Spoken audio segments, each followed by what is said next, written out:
And Florida Governor Ron DeSantis is taking credit for flying 2 planes carrying dozens of migrants to Martha's Vineyard. That's right. The Massachusetts island just south of Cape Cod is home only to about 15,000 people.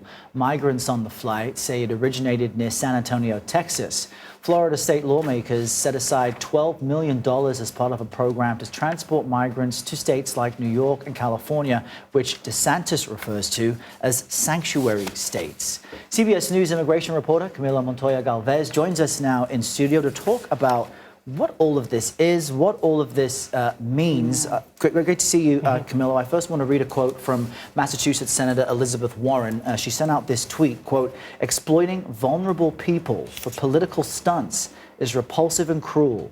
Massachusetts is fully capable of handling asylum seekers, and I'll keep working with local, state, and federal partners to ensure we have the necessary resources to care for people with dignity." What is different to you about these folks being sent to Martha's Vineyard rather than major cities like New York or Chicago? And how do these people feel? They must be so concerned, worried, and confused. Hi, Ro and Tanya. Yeah. This is a critical question because there are important differences. As you mentioned, Republican governors in Texas and Arizona have already transported several thousand migrants to New York, Chicago, and Washington, D.C. by bus. But this operation, as you underscored, is completely different because this is a rural island on the Massachusetts coast. This island does not have the same level of social services and migrant refugee services organizations that can assist these migrants resettle and get legal counsel and other services that they need to integrate into American communities. This island also does not have a Justice Department immigration court where these migrants can attend their asylum hearings. Wow. So a judge can decide whether they are eligible for asylum or whether they should be deported. And it also does not have an ICE field office where these migrants can check in, because that is sometimes a requirement for these migrants. So all of these factors really raise questions about what type of information, how much information these migrants received about their intended destination and what they would find there. And the one detail I just wanted to quickly squeeze in, sorry, Tanya, is that they are asylum seekers. Right. They are officially documented and identified already. Right? Now, that's another critical point.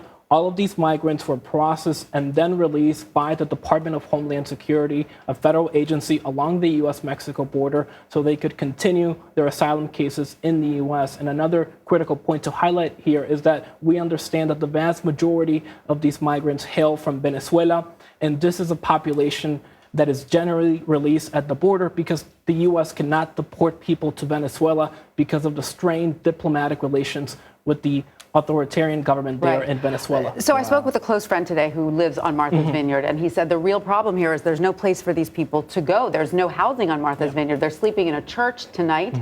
As a resident, he said he's so upset about this because from his perspective, he says, look, these are, Republican governors who are sending these people here as some sort of political protest over immigration. But he said, why aren't they doing the hard work in Congress to make an immigration bill that is feasible? Instead, from his perspective, he says, this is a stunt, right? This is not helping the problem, which is the hard work of legislation. Right. And Republican governors in Texas, Arizona, and now Florida would argue that this is a way for Democratic-led cities and states to share the burden of accommodating migrants, which they believe has really fallen on small communities in their border states, or at least in Texas and Arizona, the border states there.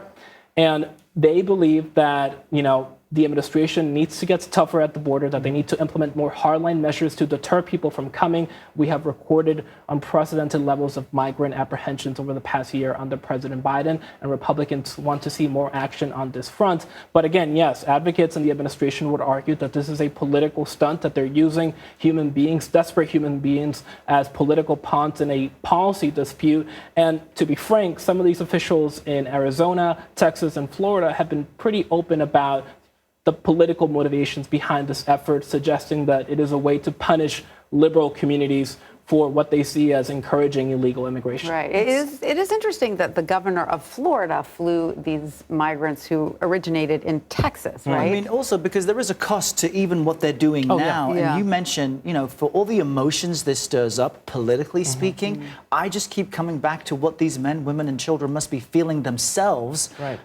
What would be a typical experience of someone who has fled Venezuela, seeking asylum in the States, and now is ending up, who knows where?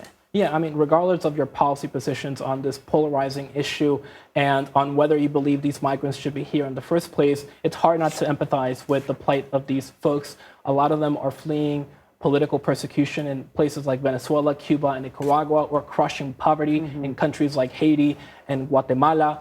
There's cartel violence in Mexico, gang violence in Haiti and El Salvador. So there are a lot of push factors that are sending people to the U.S.-Mexico border, and some of these migrants could have legitimate asylum cases, but we won't know until those cases are adjudicated. And that's going to be now the key question for these migrants on this island, where they will end up after this. From a legal perspective, is it possible that any laws were broken by doing this? It's unclear. It could be something that the Justice Department could investigate if these migrants were provided fraudulent information or incorrect information, misleading information, if they were told that they were going somewhere else or that they were going there for different reasons, or that they would have different services there that they actually don't have at Martha's Vineyard. But it's unclear. But we have asked the Justice Department whether they're investigating these state programs. We have asked them. Yeah. Amazing story. Camilo Montoya-Galvez, thank you so much for your Camilo. reporting. Of course.